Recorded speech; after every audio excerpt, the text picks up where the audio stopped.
This podcast is sponsored by Scout and Cellar.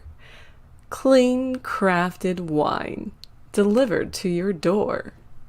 Must be 21 years of age or older and only delivered in the U.S.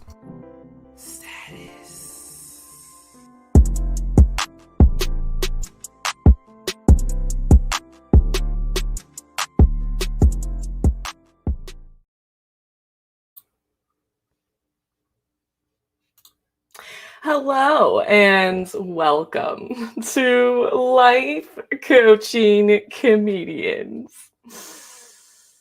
Happy Mother's Day. And today I had a guest scheduled to talk about her journey as a mother. And I don't know where she is. I hope she's okay. So let's cut the shit. And I figured, why not tell you guys my story and my struggles as a mother? What a perfect day, right?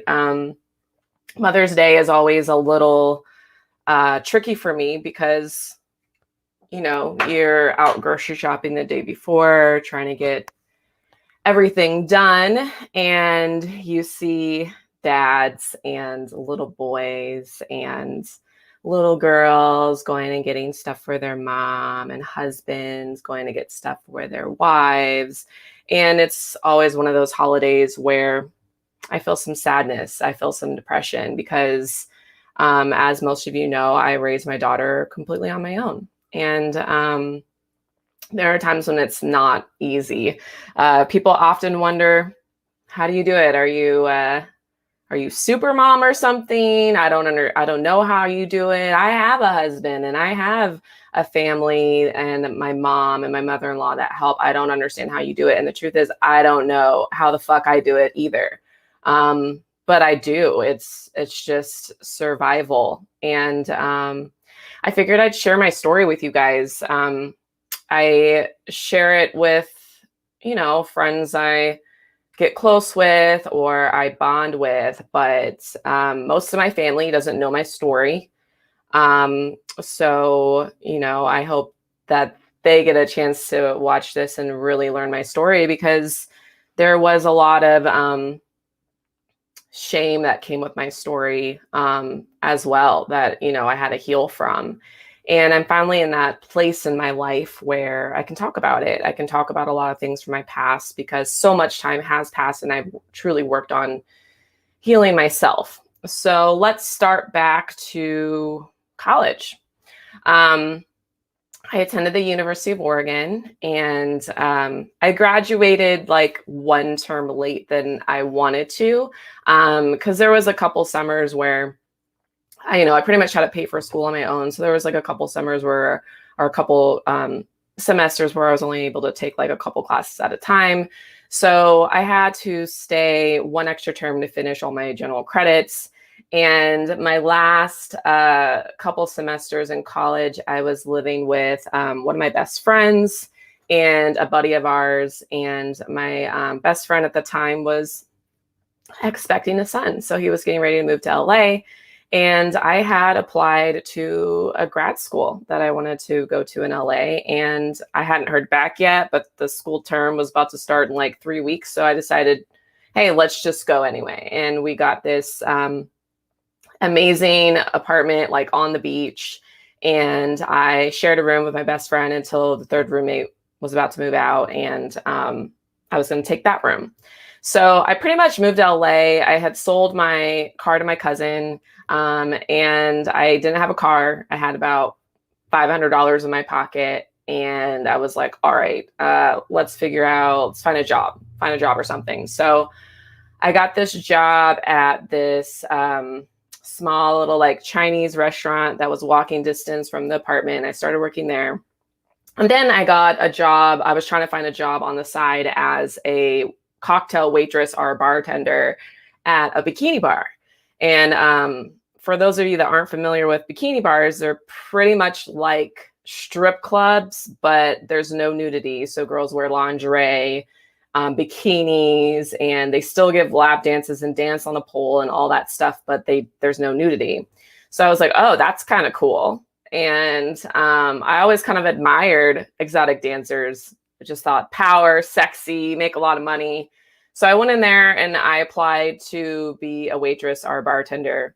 And they said that they're full, but you can make a lot of money as a dancer. And I was like, nah, I'm good. Like, I don't want to take off my clothes. And the manager's like, no, you don't have to take off your clothes. You can wear a bikini, whatever. And so I was like, all right, well, fuck it. Let's do it.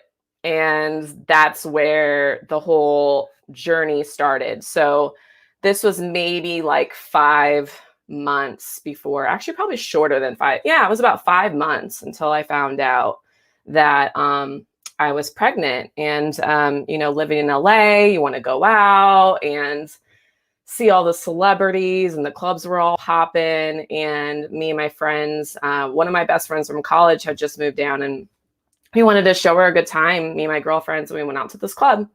And we had saw, some celebrities and some rappers and stuff like that. And this particular celebrity was like all over my friend Sarah. They're in the music industry. And I'm familiar with the music industry. I got family that's in it. I know the whole steez, what the artists want to do, especially the ones that are players. They're like, hey, come by the studio later. We could smoke some weed and have a little drink and hang out.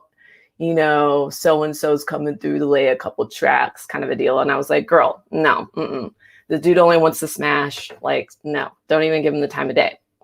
And his friend saw that I was cock blocking. So he interjected and started talking to me. And he was funny. That's like my weakness, make me laugh. So he was making me laugh. And I still told him, I was like, hey, look, no. He asked for my number. And I was like, hey, look, no, I'm not going to give you my number. I'm not about that. I'm not going to go to the studio afterwards and hang out with you. He's like, all right, well, I'll call you tomorrow and we'll go to lunch. And I said, all right, cool, bet. So he calls me the next day. We go to lunch, we hang out, and, we got to know each other. I think we hung out like a few times and talked on the phone a lot. He left to go on tour, and like I actually developed a strong like for this person and thought he was cool and maybe like misunderstood. And then we eventually had sex, and I believe it was the very second time, about 4 or 6 weeks later, I found out I was pregnant. And we used the condom. The condom broke. I used Plan B. And so I thought I was in the clear. But 4 weeks later, I had ended up getting a job working for a lawyer. And he was like I think he mainly did like malpractice, like medical malpractice. And he had this small office in Santa Monica. And he was like an older Jewish guy. And I started working for him, and he was like, hey, were you ever interested in doing law? Would you ever do like paralegal? And I was like, yeah, I loved Ally McBeal growing up. So I felt like I was in a really good place. Like I was working at this law firm. I was working at this Chinese restaurant. And then I was hustling at the bikini bar on the side. I felt like My mind was on the right track. I was doing the right thing. I was really hustling. And then one day in the office, I smelled something. I was like, what does that smell? It smells like something is like rotting. It smells like something is rotting. What is it? And we couldn't figure out what it was. I was like, I swear to God, there's something that's rotting. I was like craving like soda in the morning and like fried rice and like all this like weird stuff for breakfast. And my friend was like, hey girl, like, do you think you could be pregnant? And I was like, I don't think so. Like the last time I had sex, I did take, plan B because the condom broke. So there's no way. She's like, well, maybe you just want to like go and get tested and see what's going on. So I went and got tested. They told me I was 4 weeks pregnant, and I was like, that's impossible. I took plan B, and she's like, well, it's only 60% effective. The Planned Parenthood person was like, not, I don't know if she just wasn't well trained, but I was like crying, and she, no sympathy. She's like, yeah, it's only like 60% effective. All right, I'll give you a moment, and like left. And it was so weird. And I was like, holy shit. All right, I'm in LA. I've only been here for like 5-6 months, getting my hustle on, don't have a car. And I really didn't know what to do. So the first thing I did was I called my girlfriend. I asked her to come pick me up because I was just like in tears. I didn't want to be in the street. So she came pick me up, and I tried calling, the guy who was the father. And I called him, and I got a disconnection notice, and I was completely mortified. Just thinking about it gets me in tears. I was completely mortified. I was like, holy shit. Like, it was in that moment that I knew that I was like doing this all on my own. And so I was just kind of like freaking out. And I can't believe I'm fucking sharing this right now. I was freaking out, and I know that we had exchanged information on like Twitter, and like Twitter was the thing then. I guess it still is. And email. So I sent him an email, and like he wasn't like, I sent him a lot of emails like, hey, we need to talk. Nothing. Hey, like, can you give me a call? Whatever. Nothing. And then there was one day, maybe like 3 weeks later, where I was like hemorrhaging and I was bleeding really bad. So I had to go to the hospital, and I was like freaking out. No one went to the hospital with me. I went all by myself. I had called my mom, and my mom was my rock through like all of this, because my mom, she had me when she was at a young age. She was like 19. And so she was just a rock for me. And she was, my mom's amazing. My mom is my warrior. I love you, Mom. And so I'm waiting at the hospital to get like an ultrasound and all this stuff. And they pretty much told me, like I have to be on bed rest for like at least a week. And when I was taking a taxi back home, I opened up my email, and I had all these messages from him. And they were like super delayed. Like it showed a stamp date being returned from the day that I had originally sent the messages. It was just super bizarre. And at that point, I had already made a decision to go back home, just to, tell my dad, my stepfather, tell my dad officially, because he didn't know yet. And there was this whole period where my mom was like really encouraging me to, make the choice of like going through with the pregnancy, because I was super unsure, knowing that this guy had like completely ghosted me. And she connected me with some amazing people to tell me about their stories. A couple of women in particular that chose to have an abortion. One of my really good friends had got pregnant before me. Same story, like plan B didn't work. I was like, man, I don't know if there was like a year where like plan B was defective or what. I'm still waiting for that class action lawsuit. No, I'm just kidding. And she went through the abortion process, and I watched it tear her apart. And so I was really, really torn on what to do. And I decided, all right, you know what, I'm going to go through with this. This little miracle inside me is probably going to do something really amazing, and I know I can do it. So I went home, and of course, my father wasn't happy. Even though my father is my stepdad, he raised me since I was 3, and he was definitely my first love. He was my best friend. He is the reason why I'm silly, I'm goofy, I'm a comedian. He taught me how to be a go-getter. He is an amazing stand-up guy. But of course, he had a hard time letting go of the fact that, my plans, or the plans that he had for me, didn't go as planned. So then that put kind of a stiff in our relationship, and he was trying to handle his emotions, and I didn't know how to react to his emotions. And so I ended up leaving, going back home, and not saying goodbye to him. And that affected our relationship for probably like 5 years, where we didn't talk a whole lot. So then I felt even like more alone. And I went through with a pregnancy. It was one of the worst experiences I've had in my life. So when I see people who are pregnant and happy, and people that love being pregnant, I absolutely want to barf in my fucking mouth. I'm like, oh my God, that's so disgusting. Like, of course you love being pregnant. You have this loving husband that's supporting you. And I was just so jealous and so angry. And I would literally walk the beach barefoot every night and just cry and pray to God and to find strength and figure out how to get through this, because I had no idea what I was going to do. Once I got pregnant, the lawyer I worked for didn't like the fact that I was pregnant. He sat me down, and keep in mind, this guy said some pretty like misogynistic things to me a few times. Like, I didn't even know how to react to it. Like, this was, I was like 22. I was still trying to figure out how to stand up for myself and create boundaries and all this stuff. And I remember there was one day I was sitting in his office, and he was like telling me this story about when he was in law school, and how him and all his buddies took like LSD, and they all got hyped, and they had like this orgy, and he was like, it was so hot, it was so amazing. And I was like, I couldn't believe he was telling me the story. I was literally like sitting there with my mouth open, like, what's happening right now? And then when he finished the story, he was like, well, that story was really hot. It got me super excited to do anything for you. And I was like, I'm going to go back to work now. What the fuck?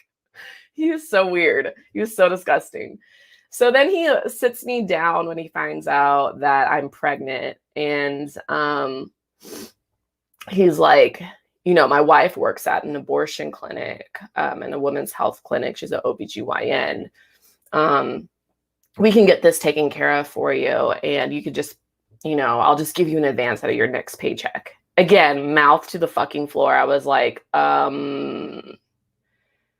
you like encouraging me on what to do with my body? Like, that's not cool. And I think this is where a lot of my negative self-limiting beliefs began to be adopted by me listening to this dude, because he was like, he was like, well, what's up with the dad? And I was like, we've been kind of like emailing, but he hasn't been around. He's like, he's he African American? I said, yeah. And he's like, oh yeah, he's not going to be around. He's not going to be around. You're going to be doing this single. You're always going to be struggling. It's going to be hard for you to get to work, because you're going to have to find childcare. And then when childcare doesn't follow through, that puts your job at jeopardy. You're going to be, having to buy clothes. You're going to be having to do this. You're going to have to be doing that. It's going to be an extreme struggle for you to raise a child on your own. So again, we can go ahead and take care of this tomorrow, and I will give you an advance to cover the cost of it. And I was like, all right, well, thank you for that information, pretty much. And he didn't like the fact that I wasn't like, okay, yeah, let's go ahead and schedule it. Let's get taken care of, because I was still trying to, figure out what I wanted to do. And I pretty much made up in my mind that I was going to go through with it. So after a few days of that, he had sent me this email out of the blue and wrote all this bullshit saying that I hadn't been focused at work and I was making mistakes, which was not true. When I have something that's bothering me, and I have a task-oriented job, I get really focused in the task because it's a distraction for me. So I was actually killing it. But yeah, he sent me this email and pretty much said that like if I don't straighten up or do better, that that he's gonna let me go. And he wrote that letter to cover his ass because he's a lawyer. Not a very good one, but whatever. So I left the job. And during the time I was pregnant, I was able to start waitressing and being a door girl at the bikini bar, or the PG Gentlemen's Club, whatever you want to call it. And it was hard kind of being in there while being pregnant. But at least I had my clothes on and I made a lot of money. So I was able to stack up and get back on my feet. And everyone there was really supportive. There was another lady there that was pregnant at the time with her, I think it was her second baby at the time. And she gave me a bunch of books and like all these resources. And I mean, I love her to this day. She was a rock for me for sure. And at one point, the father did come with me to one ultrasound appointment. And we went together. He claimed he had just like came home from the studio. He came with me and drove down. And it was a really good experience. My midwife was really supportive. She knew the whole situation. She was a Black woman. And she was really happy for me that he came, and he seemed to be like really excited about it. He was being really loving, and we went home and like took a nap, and he left, and he talked to the baby in my stomach and was like, Daddy loves you, blah, blah, blah, blah. Like, we're going to be a family.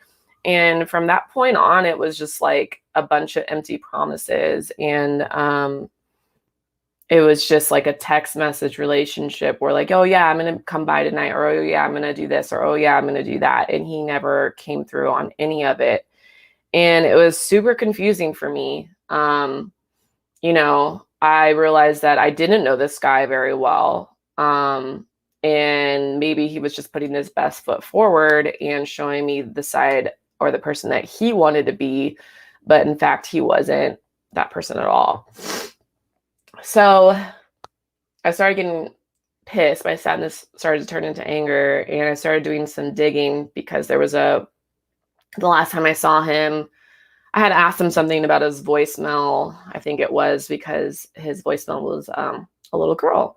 And he did tell me when we met that he had a daughter. And he said a very specific name. And then I was like, oh, your voicemail was cute and I said the daughter's name. And he was like, that's not my daughter's name. My daughter's name is da-da-da. And I was like, I swore you said your daughter's name was that. He's like, no, you're tripping. That's not my daughter's name. So then I was like, all right, something's not adding up. So I started to dig. And I found out that he had multiple children. He told me he only had one. I found out he had at least 3 children, including the one that he told me about. And so I reached out to one of the other mothers and just said like, hey, I'm coming in peace. This is the situation. I don't know what I'm doing or what I'm dealing with. And I'd be really grateful if you'd be willing to talk with me just so I can kind of like, I don't know, get my head on straight. I don't want any drama or anything like that. Just like, 2 women sticking together. Like that's what I'm looking for right now. And she was like, yeah, absolutely. So we went to BJ's and we met up, and I think I was like 6 or 8 months pregnant at this time. And she told me her whole story, and they were very much in a relationship at one point for like a long time. And they kept going back and forth, back and forth, back and forth. And he was always unfaithful, and they would always get in fights, and there was a lot of drama between them. And we were both just like crying fucking BJ's, eating a bazooki. And it was a really beautiful moment. Like I love that woman so much for being brave enough to share her story with me and feeling safe enough. And, to this day, like I could call her up and it would be all love. And she introduced me to the other mother because she knew her as well. And the other mom, she is the niece of the family that has been like our our godparents pretty much. And so that was a very like crucial person to me. And to this day, her and I are still really good friends. And she shared her story with me, and her daughter is a year older than mine. And, you know, they know each other, they know that they're sisters and everything. And she was a major rock for me too. And she, you know, shared her story with me as well. And, you know, she's like, my cousin can help babysit. So her cousin started to help babysit so I could work. And after, you know, well, I guess I'm skipping ahead, but yeah. So she, you know, she's like, let me introduce you to my cousin, whatever. So I had gone to like a birthday party or whatever, met the cousin. And then, you know, a few months later, I had my daughter, and my mom flew out. And the experience at the hospital was like super, super rough because I was on Medi-Cal. I went to the Harbor UCLA hospital, which is like where all the students go and study and all that stuff. So when I went in, and I was in labor for like 23 hours or something crazy like that. So when I went in, they asked me, you know, is it cool if students come in and see what's going on? So like every time they were checking my how dilated I was, there was like 10 people coming in looking at my vagina. And it was just like, all right. By the time that the epidural kicked in, like I didn't really care anymore. But it was just crazy. So anyway, my doctor, who I think I met like twice, was like this really small, petite Italian woman. So when it came to the time where I was like pushing, I guess I wasn't pushing correctly. I don't know. I took the Lamaze class. I did all that shit, but I wasn't pushing correctly. And she was like, look, if you don't push, okay? You push. I was like, oh, okay. I just want to have the baby. Let's cut her open. And she was just being super aggressive. And mom was there. Oh my God, my best guy friend was there. Poor guy got stuck in the corner. The Italian doctor is thinking he's the dad. And she's like, you need to be more supportive. And I'm like, that's not the dad. Oh my God, this is terrible. And I'm like crying, trying to push the baby out. I'm shitting all over the table.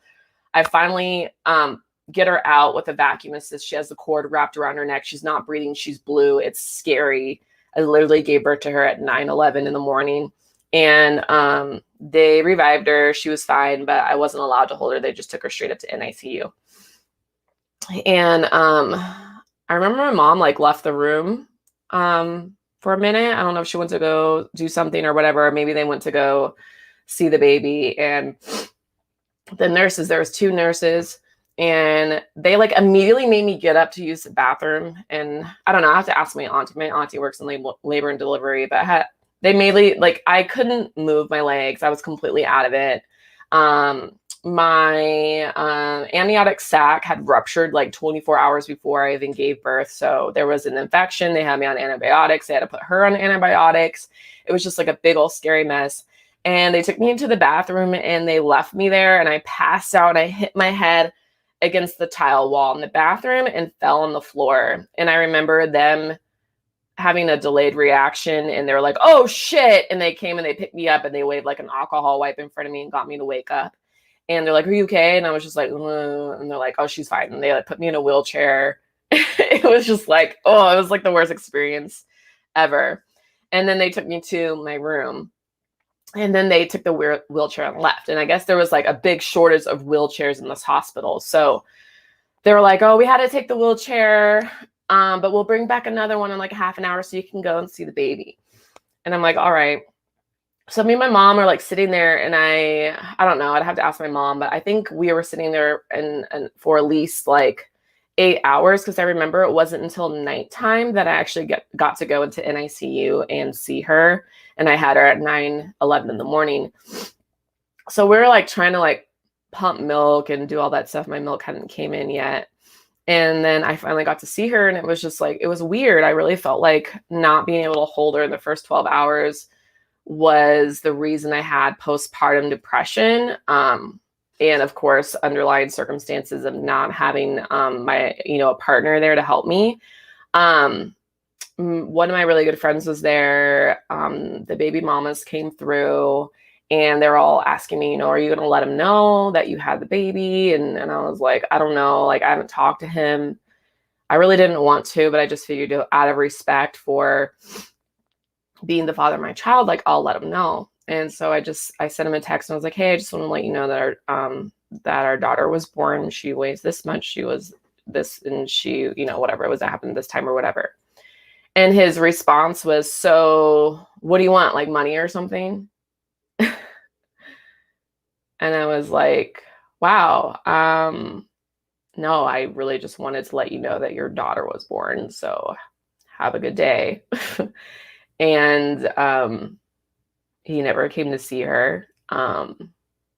He never checked on us. And then the rage started because my friends started to get, my girlfriends that were there for me and that were there the night that I met him, they were pissed. They were pissed for me. I was just trying to like figure out how to move on. I've always been the type of person where like I hate drama. I don't like confrontations.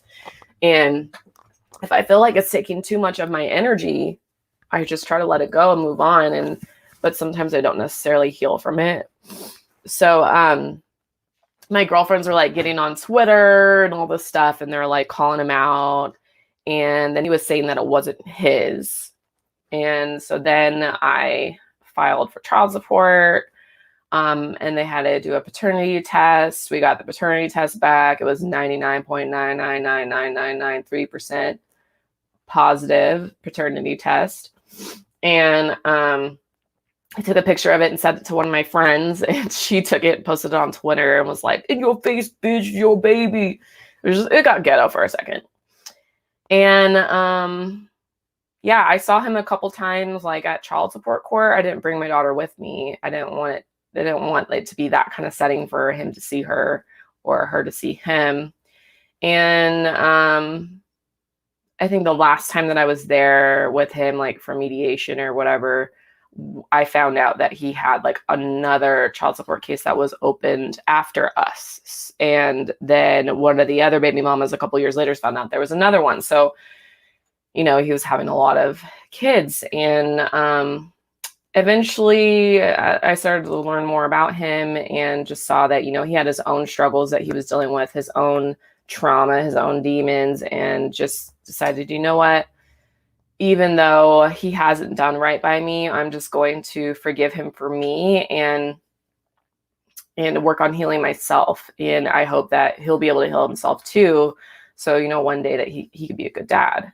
And I've just always allowed him to be able to contact me so he can, have a relationship with his daughter. And, as my daughter got older, I eventually gave her a cell phone so she can keep in contact with him.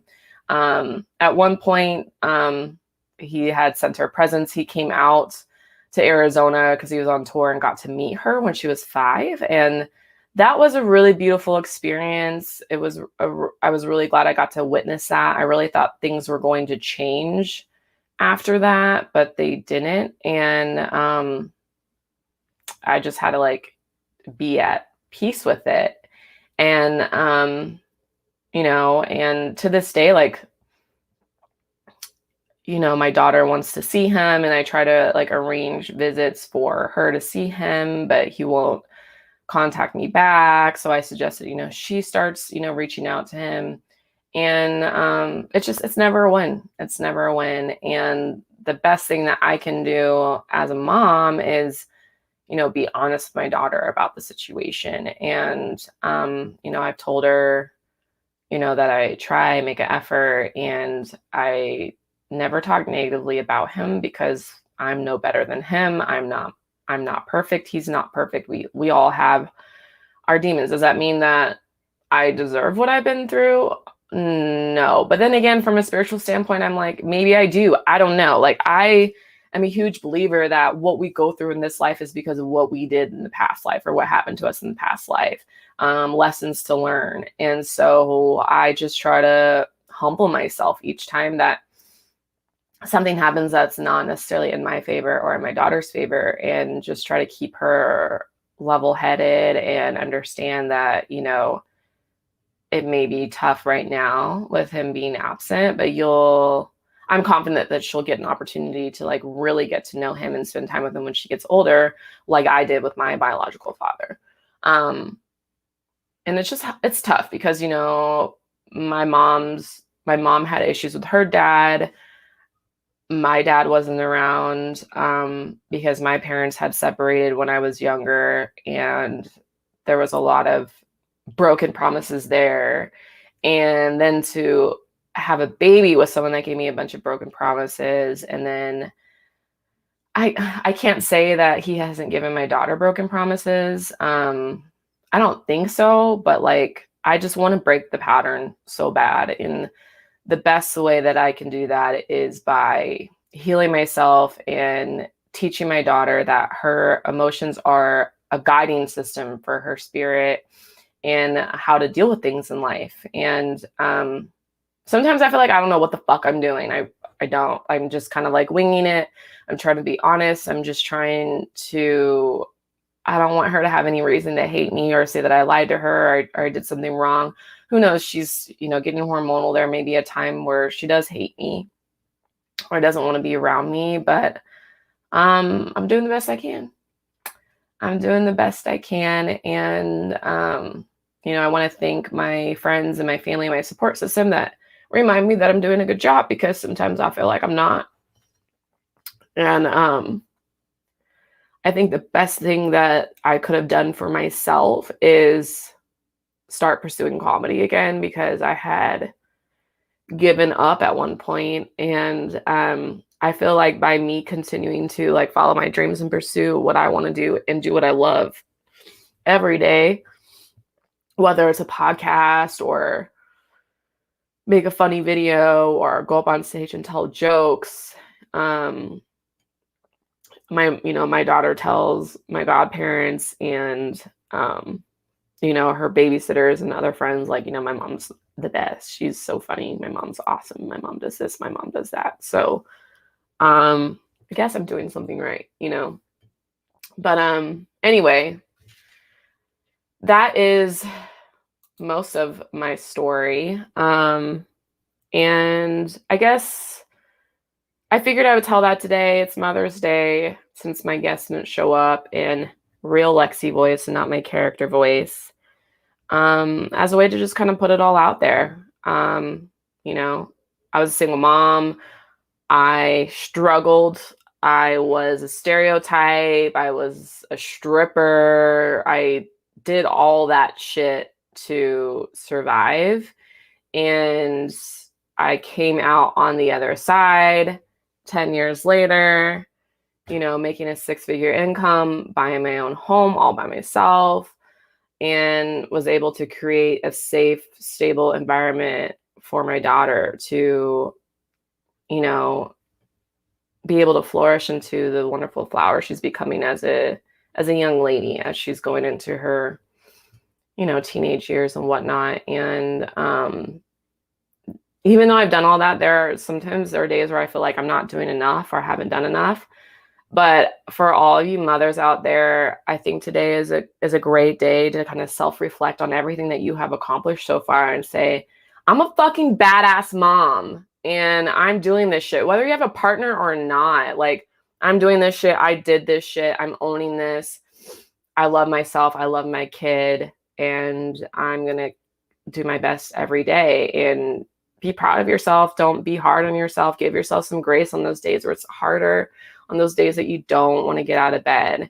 And so I hope that you guys all take this day to really honor your body and give yourself exactly what you need. Let your kids clean for the day and cook you dinner. No, they're not going to do it as good as you do it. They're never going to clean as good as you, but let them do it anyway and just be okay with the job that they do. I know that one is a hard one. I've been working on that one, just letting go of control. Yeah, I have a lot of love for all you guys for supporting me. Kind messages. I love all of you so much. And that's all I have to say. I just want to send you guys all light and love, and I hope you all have a wonderful Mother's Day. And thank you for listening. All right, I'll see you guys later.